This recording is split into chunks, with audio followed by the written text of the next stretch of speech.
Bonjour mesdames et messieurs et bienvenue dans ce flash d'information. Un conseil des ministres s'est tenu hier mercredi en présence du président de la République Alassane Ouattara. Le gouvernement ivoirien a adopté un projet de loi portant orientation agricole. Le texte reconnaît désormais le statut d'agriculteur et d'entreprise agricole. Par ailleurs, une décision concernant la construction de 6 nouveaux lycées de jeunes filles avec internat a été annoncé. Nous en parlerons tout à l'heure à 13h. Les tracasseries routières dans les chaînes de production jusqu'à la consommation de produits vivriers a fortement baissé. Toutefois, d'autres obstacles persistent. L'accès au crédit, au transport et à l'information. Voyons le cas des paysans et commerçants de la localité de Divo, l'un des principaux greniers du pays. L'Anciné Bakayoko, Adama Kone.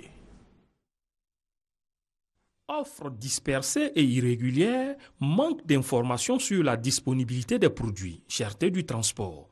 Dans la région de Divo, la commercialisation du vivrier est caractérisée par un niveau élevé d'incertitude. Nous essayons de faire une mise en relation d'affaires entre les commerçants et les producteurs.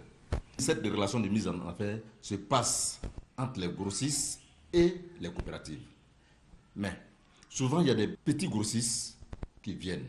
Leur demande est tellement petite qu'on ne peut pas les confier à des coopératives. Pourtant, la question des débouchés reste le principal souci des paysans.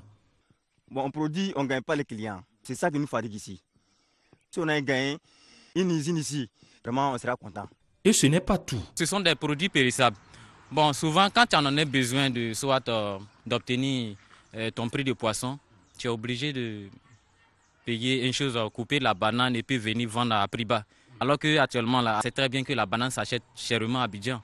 La collecte étant longue et coûteuse, parfois du fait du mauvais état des pistes villageoises, les grossistes cherchent à limiter au maximum les dépenses et à gagner du temps. Les femmes sont en majorité dans le domaine. Elles s'intéressent pour la plupart à la banane, au manioc, à l'igname et aux produits maraîchers. Elles assurent la recherche du produit, son groupage et le convoyage du chargement. La plupart des grossistes ne possèdent pas de véhicules et sont ainsi dépendantes des transporteurs. Je loue mon camion à 400 000. Dans la semaine, je peux faire 2 voyages. Malgré tout, les choses ne se passent pas toujours comme prévu. À Abidjan, l'activité des détaillantes est principalement influencée par l'extrême faiblesse de leur capital commercial. On veut que le président n'est qu'à nous faire quelque chose comme crédit, on va aller prendre l'argent pour venir vendre. Le transport urbain intermarché représente un coût particulièrement élevé dans l'ensemble des frais de redistribution. Une bonne partie du transport se fait encore par portage, ce qui limite les quantités pouvant être commercialisées. Du champ à l'assiette du consommateur, les difficultés du circuit de distribution du vivrier donnent souvent aux clients un arrière-goût amer quant au prix des produits. Le Gabon organisera la Coupe d'Afrique des Nations 2017 de football, a annoncé la Confédération africaine de football hier mercredi au Caire, dans la capitale du pays, Libreville. C'était la fête. 30 cas de fièvre hémorragique Ebola ont été recensés la semaine dernière dans les zones touchées en Afrique de l'Ouest. Le bilan hebdomadaire est le plus bas depuis près d'un an selon l'Organisation mondiale de la santé. Aucun nouveau cas n'a été signalé au Libéria. Il y a eu 9 cas en Sierra Leone, en baisse pour la 3e semaine consécutive, et 21 cas en Guinée. L'épidémie qui a éclaté en décembre 2013 a fait 10 572 morts sur 25 515 cas connus.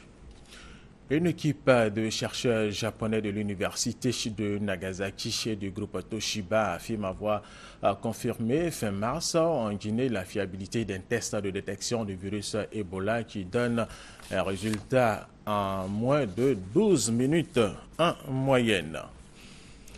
Et c'était en 1994. Le génocide du Rwanda faisait 800 000 victimes. Vous vous rappelez certainement, 21 ans plus tard, Paris a annoncé mardi dernier, jour de la commémoration du génocide au Rwanda, la déclassification des archives de l'Élysée concernant le Rwanda de 1990 à 1995. Quel était le degré d'information de Paris sur la préparation du génocide? Quels furent les ordres donnés? La déclassification des archives devrait pouvoir apporter un certain nombre de réponses entre les deux pays.